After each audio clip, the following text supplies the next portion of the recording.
Hello friends. आज मैंने सोचा एक छोटा सा वीडियो आप सभी के लिए बनाया जाए और शेयर किया जाए। ये एक अजीब सा वाक़या है जो मेरे साथ घटा हुआ था।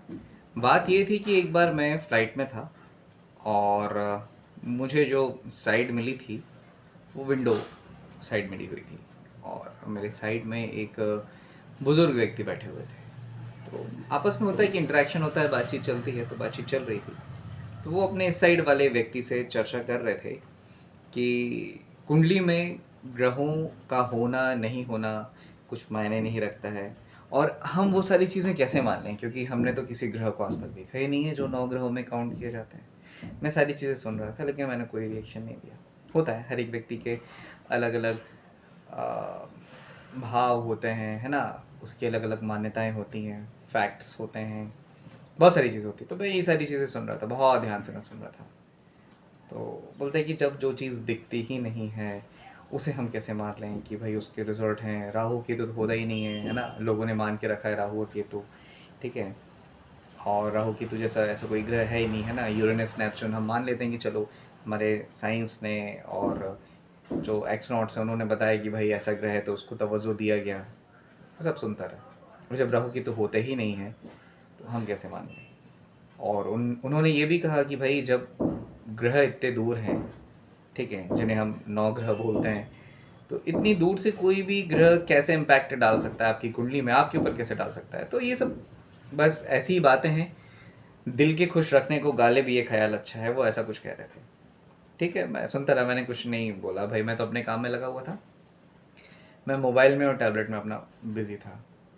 अब थोड़ी देर वो बाजू वाले व्यक्ति को उन्होंने अच्छे तरीके से खखल दिया तो उसके बाद अब ऑब्वियस सी बात है मेरी बारी आनी थी।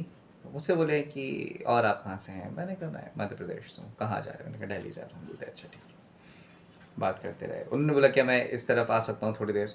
मैंने कहा हाँ बिल्कुल, आप आइए बैठिए। तो बाहर बढ़िया नज़ारा देख रहे थे और काफ़ी बादल भी थे, तो उनको वो व्यू काफ़ी अच्छा लग रहा था। मुझसे उन्होंने पूछा कि आपकी क्या राय है कुंडली के बारे में, ग्रहों के बारे में, मतलब जिस चीज़ को हमने देखा ही नहीं है क्या वो असर डालती है। तो मैंने कहा आपको कैसा लग रहा है, आप वहाँ पर बैठे हुए मेरी विंडो साइड पर बैठे, कैसा लग रहा है। बोले बहुत अच्छा लग रहा है। अभी तो मैं बीच में बैठा हुआ था तो मुझे अजीब सा लग रहा था, लेकिन अब मैं इस तरफ बैठा हूँ तो अच्छा लग रहा है। रोशनी आ रही है ना, बाहर का व्यू देख पा रहा हूँ और अच्छा लग रहा है, गर्म गर्म महसूस हो रहा है, जो थोड़ी सी रोशनी आ रही है। मैंने कहा अच्छी बात है। तो मैंने कहा ये आप जो महसूस कर रहे हैं किसके कारण महसूस कर रहे हैं, किस चीज़। बोले अरे वो तो सूरज है भाई। अरे दिल्ली में तो बहुत ज़्यादा गर्म पड़ता है, प्रचंड गर्मी होती है और दिल्ली में सबसे ज़्यादा केसेस आ जाते हैं, डिहाइड्रेट होकर लोग गिरते हैं, पानी की कमी हो जाती है। तो मैंने कहा ये चीज़ कैसे होती है। बोले अरे सूरज इतना तपता है। मैंने कहा कुंडली में 9 ग्रहों में सूरज को मेरे ख्याल से गिना जाता है ना, ग्रहों का राजा माना जाता है सूरज को।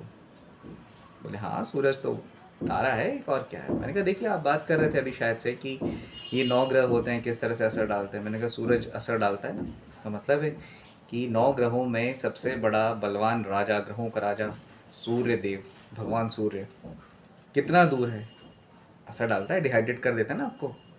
फिर आप लोग हॉस्पिटलाइज होते हैं, ठीक है। डेक्सट्रोज के, ग्लूकोज के आपको बॉटल्स लगते हैं, इंजेक्शंस लगते हैं, डॉक्टर आपको बोलता है कि भाई इलेक्ट्रोलाइट बैलेंस आपका डिसबैलेंस हो गया है। चुप हो गए, मुझे देखते रहे। मैंने कुछ नहीं बोला। बोले मैंने कहा आप इतना बड़ा ग्रह देख पा रहे हैं, शनि ग्रह के पप्पा जी हैं, पापा हैं शनि ग्रह के, है ना। शनि ग्रह को अपन बोलते हैं सूर्य पुत्र शनिदेव, शनि महाराज। वो तो बहुत ही दूर है, लेकिन बैंड बजा देते हैं ना सभी की, चाहे अढ़ैया हो चाहे 7.5 हो। नहीं आपका कॉन्सेप्ट अच्छा लगा। मैंने कहा कॉन्सेप्ट नहीं है हमारे जो ऋषि मुनि थे वो सब लिख कर गए हैं, बता कर गए हैं, तैयार करके गए हैं। It's a kind of science. और ये एक ब्रांच है ज्योतिष, एस्ट्रोलॉजी, जिसमें हम तय करना सीखते हैं कि भाई ये जो सिनेरियो चेंज होगा, है ना, हर ग्रह का अपनी कक्षाओं में जब रोटेशन होगा तो किस राशि में क्या होने वाला है, क्या नहीं होने वाला है, क्या अच्छा होगा क्या नहीं होगा, है ना, तभी तो पता चलता है हमें।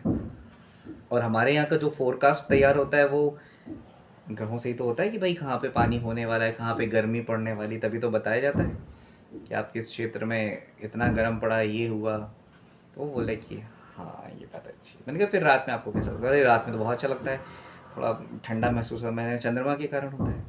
ये दूसरा ग्रह जिसे आप देख सकते हो, पृथ्वी पे रहते हुए ही आप देख पाते हो इन दो ग्रहों को, जो एक सूरज है, जो एक चंद्रमा है। चंद्रमा आपको शांति देता है, और चंद्रमा अगर अपने पूरे पूर्णिमा में हो, फुल मून हो, तो लोगों को पागलपन भी दे देता है। समुद्र में ये जो ज्वार भाटा आता है, जो लहरें उठती हैं, क्यों आती हैं? ये चंद्रमा के कारण ही तो आता है। आपकी जो बॉडी है लगभग 85 to 90% पानी से बनी हुई है। जब भी चंद्रमा का गोचर बदलता है तो दिक्कत आती है ना शरीर में, आपकी जो मानसिकता होती है वो बदलती है। तो आपने तो दो ग्रहों को तो ऐसे ही देख लिया। चुप हो गए, कुछ नहीं बोला, शांत। मैंने कुछ नहीं बोला, चलो ठीक है। अब थोड़ी देर बाहर वो देखते रहे, बोलते हैं कि अच्छा आप मानते हो कि पृथ्वी भी एक ग्रह है, तो पृथ्वी का क्या इम्पैक्ट है, क्या पृथ्वी का भी कुंडली में फ़र्क पड़ता है? मैंने कहा बिल्कुल पड़ता है, बिल्कुल पड़ता है। आज आप और मैं ज़मीन पर चल पाते हैं, ये ग्रेविटेशनल फोर्स के कारण चल पाते हैं, है ना। अर्थ का जो रोटेशन है, जो सेंट्रल फोर्स आ रहा है, यही तो ग्रेविटेशन फोर्स बना रहा है। अगर थोड़ी देर के लिए भी पृथ्वी सेकंड के 1/1000वें हिस्से के लिए भी रुक जाए तो क्या होगा? हर एक चीज़ जानी है, ब्रह्मांड में समा जानी है। तो हम सभी जो कांस्टेंट है वो अर्थ पर ही तो हैं। तो ग्रेविटेशन फोर्स नहीं दिखता, लेकिन है ना।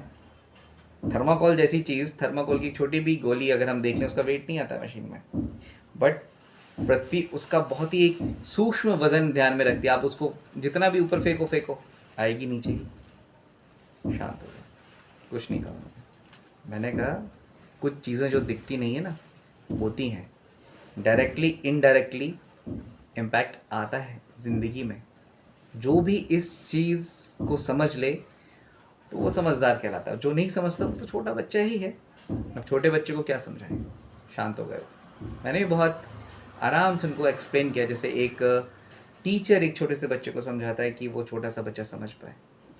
मैं कि इस दुनिया में जो भी चीज़ है उसका अस्तित्व है, उसके मायने हैं। तो उन्होंने मुझसे पूछा कि आप क्या करते हैं? मैंने कभी तो आपके साथ ट्रैवल कर रहा हूँ। मैंने सिर्फ इतना ही कहा, मैंने नहीं बताया मैं क्या करता हूँ। मैंने ज़रूरत नहीं समझी बताने की।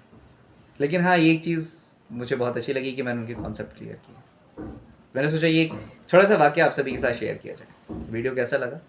चैनल पर यदि नए हैं, चैनल को सब्सक्राइब करें, लाइक कमेंट शेयर करें। मेरा व्हाट्सअप नंबर आप सभी से शेयर किया गया है।